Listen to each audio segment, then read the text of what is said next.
Ladies and gentlemen, separation is one of the hardest experiences a person can go through because it feels like loss in its purest form. We are wired to hold on, to fight for connection, and to believe that if we give enough, things will change. But when God steps in and removes you from a person or a situation, it isn't always about what you did wrong. It's often about what you've already endured for too long. Sometimes separation is not rejection. It's protection. It's God saying, you've poured enough. You've carried enough. Now it's time for me to step in and move you where you're safe. That kind of separation may hurt in the moment, but it saves you from a lifetime of repeating cycles that would only drain the very best parts of you. When you stay connected to the wrong people, you often lose sight of yourself. You compromise little by little, thinking you're keeping the peace, when in reality you're losing your own identity. You excuse behaviors you would never tolerate in anyone else because you've grown attached to the idea of who they could be rather than accepting who they are. And the danger in that is subtle.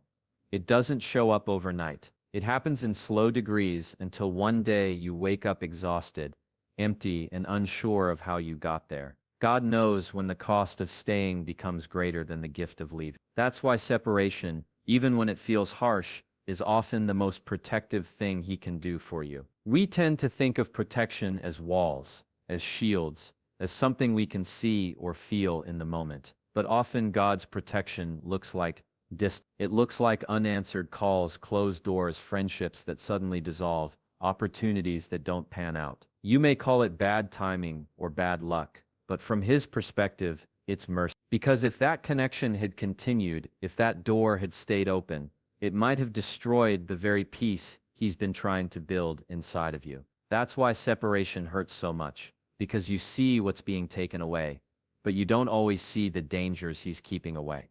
And it's in that unseen layer of protection where the true blessing lives. The hardest part of separation is trusting that it's for your good when it doesn't feel good. You want answers. You want closure. You want to understand why someone you cared about is no longer in your life. But sometimes God doesn't give you the why immediately, because the why is revealed in time. It's revealed when you look back months later and realize you're healthier, more at peace, more yourself than you ever were in that situation. It's revealed when the fog clears and you see that staying would have kept you small while leaving allowed you to grow.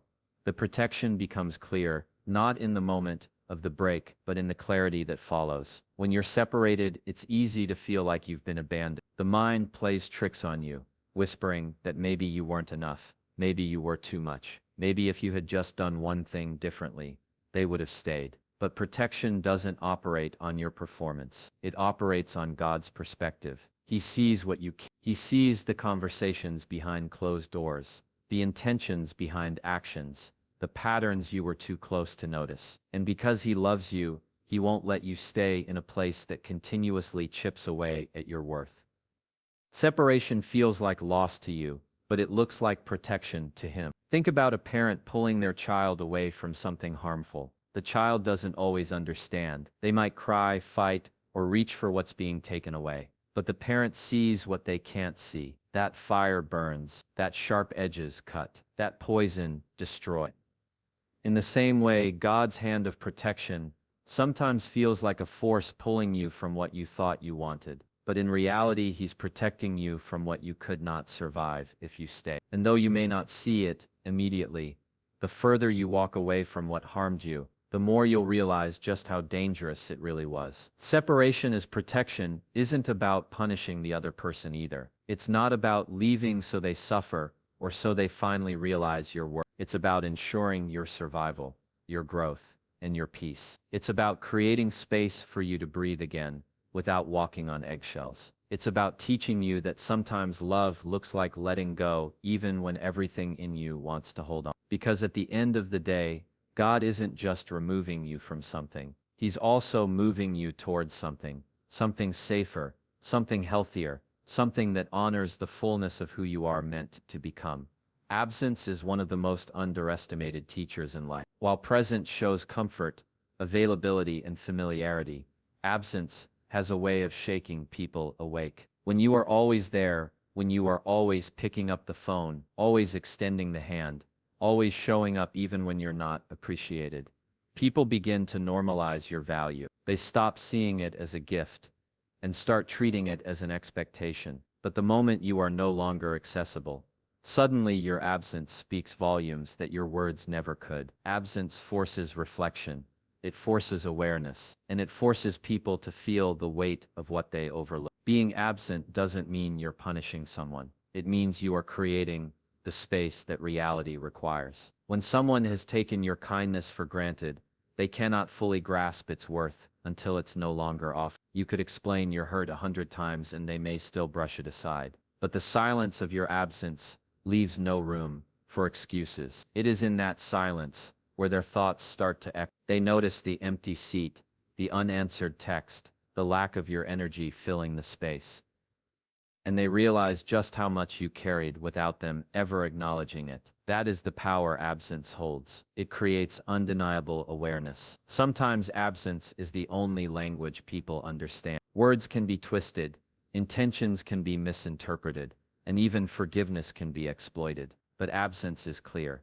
Absence is undeniable. Absence has no loopholes. It sends a message without you needing to repeat yourself. It's saying, I won't keep giving myself to a place that refuses to see my worth. And that message doesn't fade quickly, it lingers. It's the quiet reminder that the comfort they once had is no longer guaranteed. And that sting of reality can do more to shift a person's mindset than all the conversations you ever tried to have. The power of absence also works within you. It gives you the distance you need to see things more clearly. While you're present, emotions cloud your vision, and attachment makes it hard to judge fairly. But when you step away, even temporarily, your perspective sharpens. You notice patterns you excused before. You recognize red flags you once ignored. You begin to see how much you were giving compared to how little you were receiving. That clarity is a form of healing, and it would not be possible without first creating the gap that absence provides. Absence also teaches strength. It teaches you that you do not have to beg to be seen. You do not have to fight to be valued. You do not have to keep proving yourself to people who already made the choice not to notice. By stepping back, you reclaim your energy, your boundaries, and your dignity. You learn that you can survive without being tethered to their approval. That is a powerful realization, because it shifts the focus back to you, your growth, your peace, your stability, rather than constantly centering on how they treat you. Absence empowers you to stand on your own without apology. The truth is, not everyone deserves constant access to you. Access is a privilege, and privileges can be revoked. When someone abuses it, when they misuse the trust, when they act as though your time and presence have no weight, the strongest response isn't to argue louder, it's to remove yourself. Because when you're gone, there's no debate, no defense, no back and forth. There's just space. And in that space, people either wake up and recognize what they lost, or they stay the same and confirm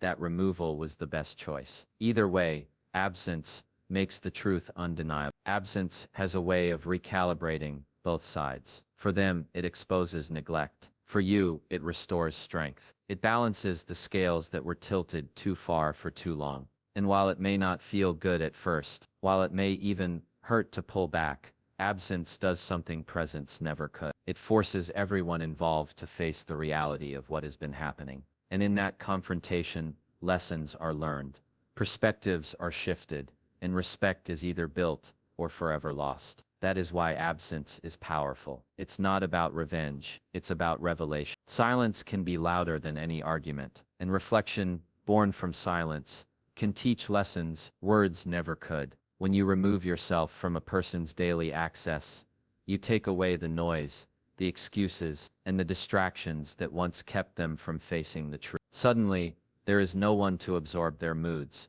no one to justify their behavior, no one to soften the blow of their actions. All that's left is them and the weight of their choices. Silent reflection is uncomfortable because it requires honesty, and honesty has a way of breaking down defenses until reality can no longer be denied. When you were there, they could ignore how their behavior affected you. They had someone to lean on, someone to vent to, someone to dump frustration on without consequence. Your presence became a shield against their own accountability, but once silence enters the picture, that shield disappears. Now they have to sit with themselves. They have to feel the empty space where your patience once lived. They have to recognize the absence of the compassion they mistook for weakness. Silent reflection is powerful because it doesn't allow shortcuts. It forces people to look inward and face the consequences they tried so hard to avoid. Reflection through silence often hits hardest at the smallest moments. It's when they reach for the phone and realize your number is no longer an option. It's when they step into a familiar routine and notice the missing energy you once brought. It's when they expect comfort but are met with quiet instead. Those little reminders add up, and over time, they create a mirror that can't be ignored. Each silent moment builds pressure, forcing them to evaluate what they lost and why they lost. And that process, though painful, is often the only way true change ever begins. The beauty of silent reflection is that it doesn't need to be forced. You don't have to explain why you stepped back 100 times. You don't have to argue your point over and over again. Silence speaks for itself. It carries a weight that explanations rarely do. Because when you keep talking, they can dismiss you, they can argue, they can shift blame. But when you go quiet, there's nothing for them to push against. There's just the echo of their own actions staring back at them. That's why silence isn't weakness, it's strategy. It creates space where truth becomes unavoidable. And while they are sitting in their silence, you are given the chance to reflect too. Silence isn't just their teacher, it's yours as well. It allows you to process without interruption, to feel your emotions without being manipulated, to gain clarity without constant confusion clouding your mind. In your silence, you begin to understand what you deserve, what you will no longer tolerate, and what kind of relationships actually align with your peace. Silent reflection sharpens your awareness, making it clear where you went wrong in allowing too much, and where you grew strong in finally pulling back. Silent reflection also reveals character. Some people, when faced with your silence, will realize their mistakes and adjust. They'll grow. They'll acknowledge the impact of their actions. Others will respond with anger, defensiveness, or blame, showing that your silence simply exposed what was already there. Either way, silence doesn't lie. It unmasks the truth. And the truth is necessary for you to decide whether reconnection is possible or whether permanent distance is the healthiest choice. Silent reflection draws a clear line that words often fail to draw. In the end, silence and reflection are not about revenge or proving a point. They're about creating an environment where truth finally has room to surface. For them, it's a mirror that shows the cost of their choices. For you, it's a space that restores your perspective and heals your spirit. It strips away the noise so clarity can enter. And while silence may feel heavy at first, with time, it becomes one of the strongest tools for growth, for accountability, and for setting the standard of how you deserve to be treated. Moving forward, distance doesn't always feel like a gift when it first shows up. In fact, it often feels like loss, emptiness, or rejection. But over time, distance proves to be one of the clearest ways to protect your peace and restore your perspective. When you are too close to someone or too entangled in a situation, emotions cloud your judgment. You excuse behaviors, justify actions, and minimize pain because you don't want to face what's really happening. Distance pulls you back far enough to see the picture as it truly is. It strips away illusions and forces you to acknowledge what was hidden in plain sight. When you create distance, you give yourself room to breathe again. You stop living in constant reaction to someone else's moods, choices, or demands. That breathing space helps you regain energy you didn't even realize you had been losing. Because when you are in the middle of it, you adjust to dysfunction like it's normal. You normalize stress. You normalize disappointment. You normalize being overlooked. But once distance enters, you see that none of that was ever normal. It was just familiar. And distance is the tool that helps you separate the familiar from the healthy. Distance also exposes truth in others. When you're always around, people assume you'll always be available. But when you step back, you get to see how they respond when they no longer have constant access. Do they reach out to understand? Do they make the effort to meet you halfway? Or do they stay silent, showing that your presence only mattered when it was convenient? Distance reveals who truly values you and who simply valued what you provide. And once you see the difference, You stop confusing convenience with care. Another gift of distance is clarity. When emotions calm and you're no longer caught in the day-to-day cycle, your perspective sharpens. You begin to notice the imbalance in how much you gave compared to how little you received. You recognize patterns of neglect or manipulation that you once explained away. You start to understand that love without respect is not love at all, and that loyalty without reciprocity is not healthy. Distance clears the fog that constant interaction creates, and in that clarity, you learn to trust what your instincts were trying to tell you all along. Distance is not about running away, it's about creating space to heal. It gives you the chance to reconnect with yourself, to listen to your own needs, and to build strength without interference. It allows you to rebuild boundaries you may have let slide, and to remember what peace actually feels like. Too often we lose ourselves in trying to hold everything together. But when distance comes, you realize you were never meant to carry the whole weight alone. That realization is freeing, and it wouldn't happen if you stayed stuck in the middle of constant noise. The gift of distance also prepares you for what's ahead. It strengthens you, so you can walk into new relationships, opportunities, and seasons with clearer vision. It shows you the patterns you will no longer accept, the standards you must uphold, and the value you bring that should never be ignored again. Distance is like a reset button. It doesn't erase the past, but it resets your perspective, so you don't repeat it. And without that reset, you'd risk falling into the same cycles over and over, mistaking repetition for destiny instead of recognizing it as dysfunction. Perhaps the most overlooked gift of distance is how it shifts the focus back onto you. When you step away from unhealthy dynamics, you stop pouring all your attention into someone else's behavior and start investing it into your own growth. You rediscover hobbies, passions, and strength you may have set aside. You learn to enjoy your own company again. You realize that peace doesn't come from being surrounded by others. It comes from being grounded within yourself. And that kind of rediscovery is only possible when distance clears the space for you to finally see it. One of the hardest things to accept in life is that being removed from a person, place, or situation doesn't always mean rejection. It often means redirection. Our natural instinct is to interpret distance or loss as a sign that something is wrong with us. We start questioning what we did, what we could have said differently, or how we could have tried hard. But what feels like rejection in the moment is often God's way of protecting you from staying stuck in a place that cannot carry you forward. Redirection isn't about your failure, it's about your future, and the future requires you to be positioned different. When you experience redirection, it feels uncomfortable because it interrupts your plans. You thought you knew how things were supposed to go. You thought that relationship, that friendship, that opportunity was where you were meant to stay. But God sees beyond the moment. He sees where certain paths will end, and He knows which roads will drain you before you ever reach your purpose. So He steps in, He closes the door, He shifts the path, and while you may see it as rejection, He's moving you towards something that actually aligns with your work. The interruption today is preparation for tomorrow. Rejection suggests you weren't enough. Redirection declares that you were meant for more.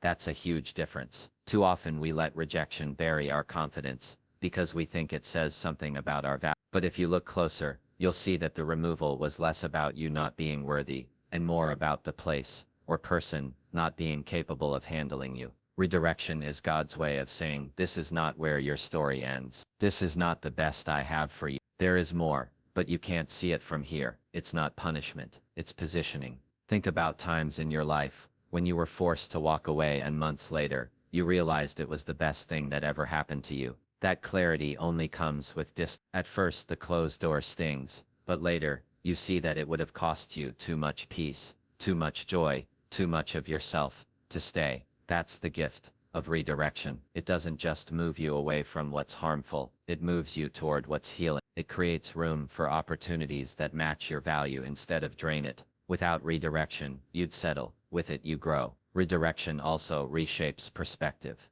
When you stop seeing removal as rejection, you begin to trust that every shift has purpose. You stop asking, why wasn't I enough? And start asking, what is this trying to teach me? Where is this trying to take me? That mindset is powerful because it turns pain into direction. It helps you reframe loss as movement and movement as growth. And while you may not know exactly where you're headed, You start to trust that the path is working for you, not against you. That's the kind of faith that carries you through transitions. Another reason matters is because it prevents you from staying where you were never meant to remain. People can become addicted to comfort. Even when comfort is toxic, you convince yourself that familiarity equals safety, even when deep down you know it's draining you. Redirection breaks that cycle. It shakes you loose from routines that keep you small and pushes you into spaces where you can expand. It may feel like being pushed out of a door you didn't want to leave, but in reality, it's being guided toward a door that will finally open into something better. And finally,